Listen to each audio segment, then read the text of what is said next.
नमस्कार। हिंदी साहित्य की दुनिया में आपका फिर से स्वागत है। आज का हमारा विषय है साखियाँ और शब्द। कबीर दास जी द्वारा रचित साखियाँ और शब्द में हृदय के भक्ति भाव का वर्णन किया गया है। इसके रचयिता संत कबीर हैं। यहाँ कवि स्पष्ट करता है कि जब मनुष्य के हृदय में भक्ति के भाव होते हैं तो उसका ध्यान किसी अन्य वस्तु की ओर नहीं जाता। उस समय वह भक्ति में ही डूबा रहता है। तो यहाँ पर कवि कहते हैं, मान सरोवर सुभर जल हंसा केली कराही, मुक्ता फल मुक्ता चुगे अब उड़ी अनंत न जाही। इसमें कवि कहते हैं, कबीर दास जी, हृदय रूपी मान सरोवर में जब भक्ति का जल पूरी तरह से भरा होता है तब हंसा केली कराही, हंस आत्मा को हंस माना है, आत्मा रूपी हंस उसमें क्रीड़ा करता है। वे आनंदित होकर मुक्ति रूपी मोतियों को चूगते रहते हैं, अर्थात उससे मुक्त होने के मोती उसमें से चुगते रहते हैं। वहाँ उनको इतना आनंद आ जाता है उस हृदय रूपी तालाब में कि उसमें से आनंद रूपी मोतियों को चुगते हैं। अब उड़ी अनंत न जाही, उड़कर अनंत दूसरी जगह अन्यतर, अर्थात वे उस हृदय से कहीं भी दूसरी ओर जाना नहीं चाहते हैं। प्रेमी ढूंढत मैं फिरों प्रेमी मिले न कोई। यहाँ पर कवि कहते हैं, मैं ईश्वर से प्रेम करने वाले सच्चे ईश्वर भक्त को ढूंढता फिर रहा हूँ, लेकिन मुझे कोई भी सच्चा ईश्वर भक्त नहीं मिल रहा है। प्रेमी मिले न कोई, अपने जैसा ईश्वर का भक्त नहीं मिला है। प्रेमी को प्रेमी मिले, और जब बहुत खोजबीन करने के बाद उसको अपने जैसा सच्चा ईश्वर का भक्त मिल जाता है, सब विष अमृत होई, तब उसके सारे विष अमृत में बदल जाते हैं, अर्थात उसके सारे कष्ट सारे दुख सुखों में बदल जाते हैं। भाव यह है कि ईश्वर का सच्चा भक्त हमेशा अपने जैसे भक्तों के साथ संगति करना चाहता है, और जब उसके उद्देश्य की पूर्ति हो जाती है तब वह विषय वासनाओं से विरक्त हो जाता है, विषय वासनाओं से दूर हो जाता है। हस्ती चढ़िए ज्ञान को। इसमें कबीर दास जी कहते हैं कि हे मनुष्य, तुम ज्ञान रूपी हाथी पर सहज स्वरूप सहज भाव से चढ़, अर्थात अत्यधिक ज्ञान को प्राप्त कर, जिस प्रकार कालीन को सीधे आराम से बिछाया जाता है, डाला जाता है, उसी प्रकार ज्ञान को भी विनम्र भाव से प्राप्त किया जाता है। स्वान रूप संसार है। स्वान होता कुत्ता, यह संसार तो एक कुत्ते के समान है।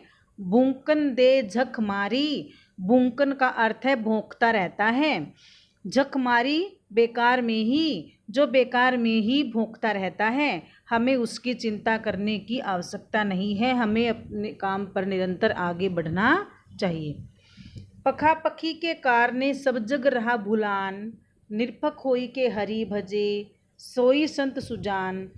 पक्ष और विपक्ष के कारण, इसमें कवि कहते हैं, संसार पक्ष विपक्ष के झगड़े में फंसकर रह गया है और ईश्वर के नाम को भुलाकर लड़ाई झगड़े में लगा रहता है। तेरे मेरे का भेदभाव ही उसे ईश्वर से दूर ले जाता है।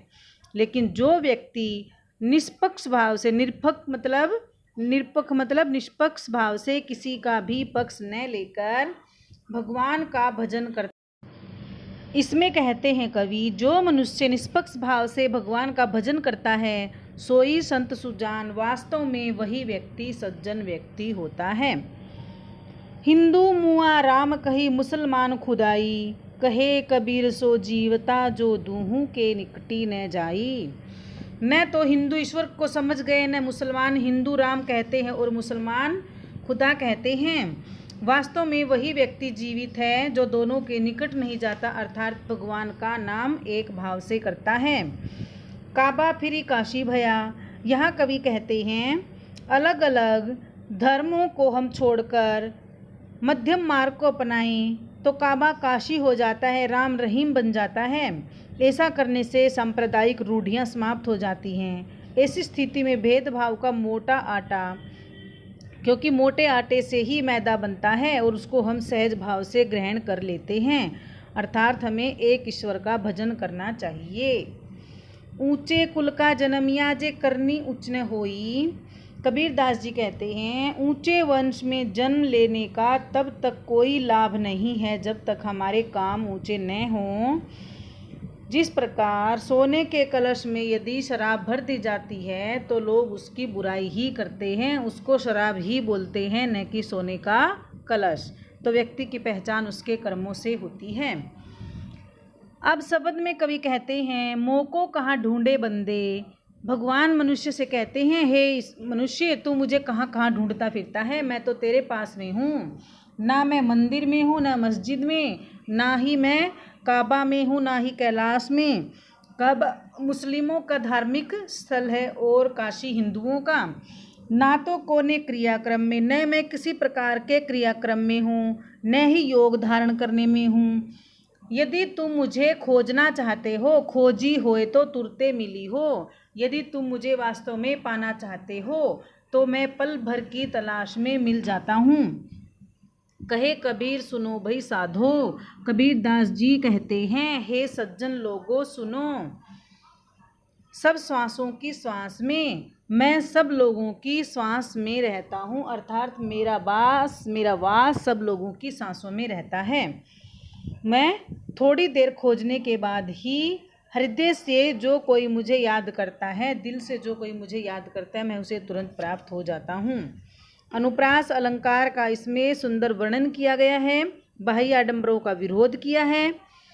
दूसरा है संतो भाई आई ज्ञान की आंधी रे। अब इसमें ज्ञान का वर्णन किया है कि जब मनुष्य को ज्ञान प्राप्त हो जाता है तो उसके मन में जितनी भी बुराइयां होती हैं, बुराई रूपी जो छप्पर बना रखा है इंसान ने, वह सब टूट जाता है। कबीर दास जी कहते हैं संतजनों, ज्ञान रूपी आंधी चलने लगी है जिसके फलस्वरूप भ्रम रूपी छप्पर उड़ गया है। जिसमें भ्रम छिपा हुआ था अब माया जीव को बांध नहीं सकती। ज्ञान रूपी आंधी के आने से सारी सामग्री छिन्न भिन्न हो चुकी है। मन की दुविधा रूपी दोनों खंबे गिर गए हैं। मोह रूपी छप्पर को संभालने वाला बड़ा खुंबा बलिंडा भी टूट गया है। तृष्णा रूपी छान की भी आंधी के कारण टूटकर भूमि पर गिर गई है और बुरी बुद्धि का भी विनाश हो गया है। फिर कवि पुनः कहते हैं योग युक्ति के द्वारा एक नई छान बांधी गई है जिससे अब पानी नहीं टपक सकता। जब साधक ईश्वर की गति को पहचानने लगता है तो शरीर का छल कपट सारा दूर हो जाता है। अंत में कबीर जी कहते हैं ज्ञान रूपी सूर्य के उदित होने से ज्ञान का अंधकार क्षीण हो गया है, अर्थात नष्ट हो गया है।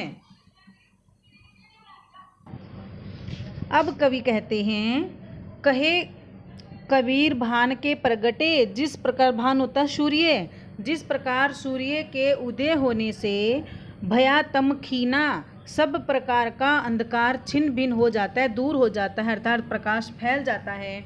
उसी प्रकार मनुष्य को जब ज्ञान प्राप्त हो जाता है तो उसके मन का अंधकार भी दूर हो जाता है और उसके अंदर जितनी बुराइयां थी, तृष्णा, मोह, ये सारी जो बुराइयां आई हैं ये सब समाप्त हो जाती हैं। अब ये तत्सम तद्भव शब्द हैं, इनको भी आप अच्छे से करेंगे।